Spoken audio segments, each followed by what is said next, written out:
அடுத்த கவிதையை வழங்க வருகின்றார் கவிஞர் ஜே. செல்வி சரவணன், புதுச்சேரியிலிருந்து. உலக மக்களை ஒன்றாக இணைத்து கவி பாட வாய்ப்பளித்துக் கொண்டிருக்கும் பொழில் பண்பலையின் நிறுவனர் மற்றும் கவிக்கு செவிமடுக்கும் உலகத் தமிழர்களுக்கு புதுச்சேரியிலிருந்து ஜே. செல்வி சரவணனின் அன்பு வணக்கங்கள்.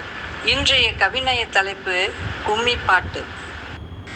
மனதை மயக்கி கொள்ளை கொள்ளும் கும்மிப்பாட்டு, மகிழ்ச்சியோடு மனக்கதவை திறந்து காட்டும் கிராமத்து பாட்டு. நாட்டுப்புற இசையோடு நடனத்தை இணைத்திடுமே, நல்லிணக்கம் நல்கிடும் ஒற்றுமை உணர்த்திடுமே.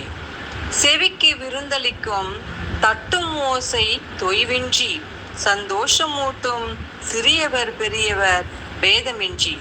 இளஞ்சிட்டுக்கள் ஒன்றுபட்டு முழு நிலவாய் வட்டமிட்டு இசையோடு நடனமாடி களிப்பூட்டும் கும்மிப்பாட்டு. கலை கட்டிடும் திருவிழா கும்மியாட்டும் தெருவெங்கும், கண்ணுக்கு விருந்தளிக்கும் மகிழ்ச்சியில் மனம் பொங்கும்.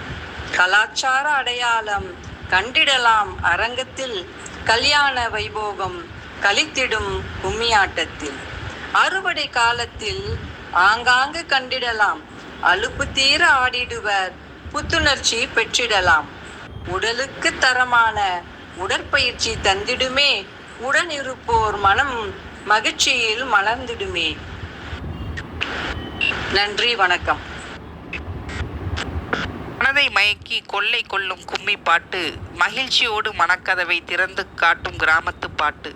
நாட்டுப்புற இசையோடு நடனத்தை இணைத்திடுமே, நல்லிணக்கம் நல்கிடும் ஒற்றுமை உணர்த்திடுமே என்று நாட்டுப்புற இசையுடன் இணையும் இந்த நடனம் மக்களை ஒன்றிணைத்து நல்லிணக்கத்தையும் ஒற்றுமை உணர்வையும் வளர்க்கிறது என்று தன் வரிகள் மூலம் உணர்த்துகின்றார் கவிஞர். நன்றி கவிஞரே. உங்கள் கவிதைக்கு கவிநயம் நிகழ்ச்சியில் அடுத்த கவிதையை